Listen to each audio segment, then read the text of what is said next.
Let's go live to the Shadow Foreign Minister, Simon Birmingham.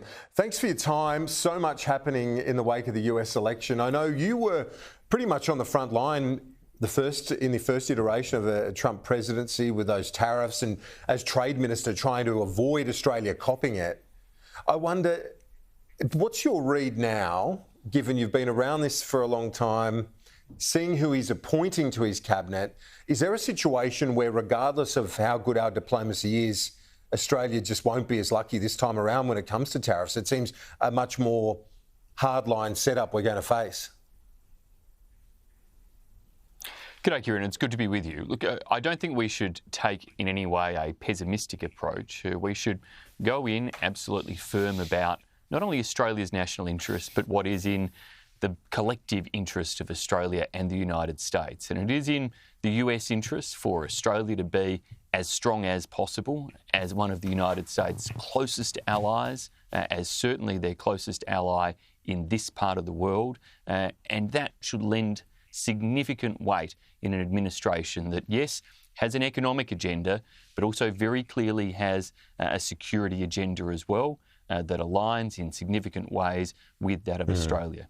Now, in the first Trump administration, Australia did secure exemptions from tariffs on steel and aluminium, and Malcolm Turnbull led the way as Prime Minister, supported by Joe Hockey at the time as our ambassador in the US. And I can recall subsequently as Trade Minister to Scott Morrison, literally handing Donald Trump a graph showing the trade surplus that the United States enjoys with Australia.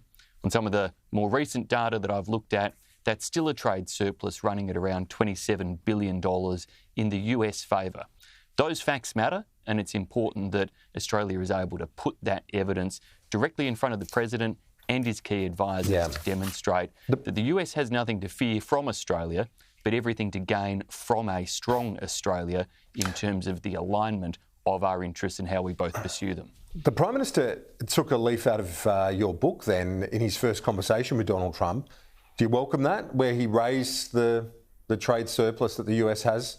So that he's obviously seen that worked for you and adopted it himself. And are you surprised that he hasn't been more positive about the idea of making a beeline to Mar-a-Lago and meeting Donald Trump? Because it looks like, from what we're hearing from our colleague Andrew Clennell in Lima, that's not going to happen. The Prime Minister isn't considering diverting to Florida to meet their President-elect.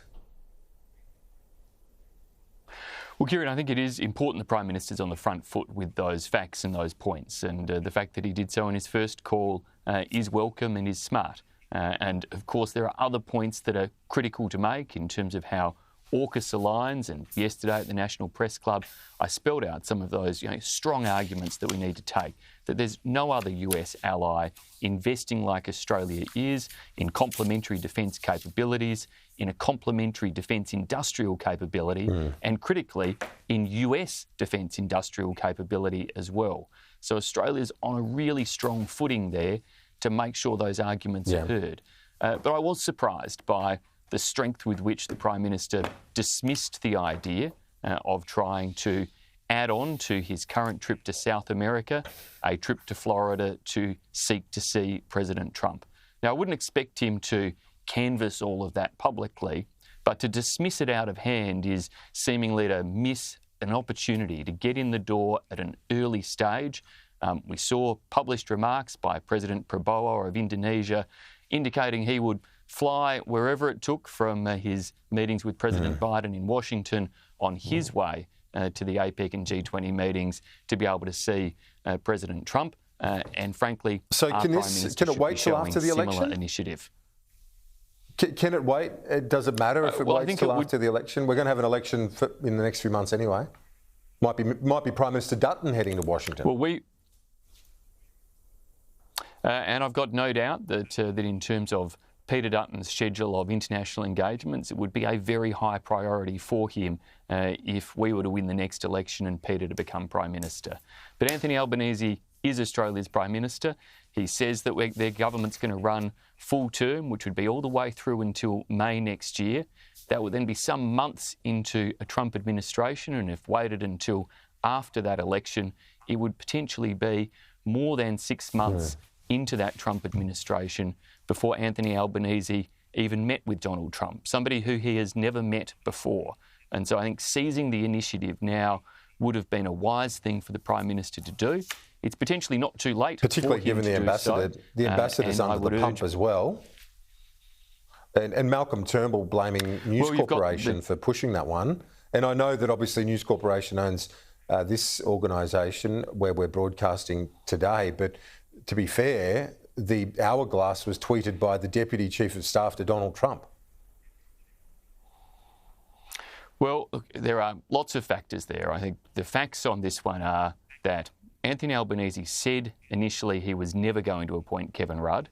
He then chose to do so after Donald Trump was a declared candidate for the presidency, knowing full well what was on the public record. They were calculations and risks that Anthony Albanese chose to make. Our approach is to wish Kevin Rudd nothing but success. That's what we've done in the role. And indeed, I've been public and Peter Dutton's been public congratulating him on the outcomes he's achieved through Congress in areas such as easing defence export restrictions between our nations to enable AUKUS to succeed. And he's got those outcomes by working across the aisle with Democrats and Republicans.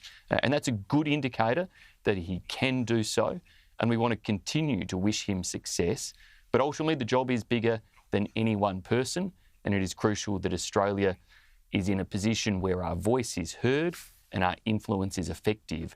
And Kevin Rudd and Anthony Albanese are the only two people really who can judge that most effectively and come to a conclusion over the coming months as to whether that is achievable. We're almost out of time, but James Patterson also tweeted some criticisms of Donald Trump in years gone by. My colleague Trudy McIntosh reporting that just in the last 15 minutes. So things like calling it lunacy, Trump's approach to different things, and various other critiques on Twitter. This will be something where you'll have a number of your own colleagues who would have made historical statements in regard to Donald Trump as well. So I guess the question is it disqualifying? No, it's not automatically disqualifying, and that was the case with the first Trump administration where certain colleagues had comments on the record. I personally was critical around the January 6 events that occurred 4 years ago and of course, the threat to democracy at that time. And so there are many different attributes of comments that people have, and we can see around President Trump himself. J.D. Vance, the incoming Vice President, the incoming Secretary of State, others in his administration have been critical at points in the past. And so that shouldn't disqualify. But equally, the only point we've made is that it is ultimately up to Anthony Albanese and Kevin Rudd to ensure that he can do the job on Australia's behalf. And we wish him success in doing that. But they've always got to put ultimately Australia's interests first. Quickly, on the COP, you asked about that yesterday and you said you're going to look at the evidence that the government puts forward. Will you also consider the fact that our Pacific neighbours, this is a top priority for them, and particularly in the context of China's assertiveness and attempt to influence in our region, is that something that will factor into your thinking when it comes to the idea of a Pacific COP hosted by Australia and the Pacific? Thanks, Kieran. Look, I think these are all valid points that clearly are part of an assessment, but the government needs to be clear and provide a lot more detail than it has done to date, which is essentially very scant on any detail about the nature of COP it is proposing to hold, the costs associated with that, the scale of the event, the numbers of people that it would be inviting and flying into Australia. All of those are issues that the government needs to actually come to the table and be upfront about, which to date they have not been. Simon Birmingham, thanks for your time. I appreciate it. Thanks, Kieran. My pleasure.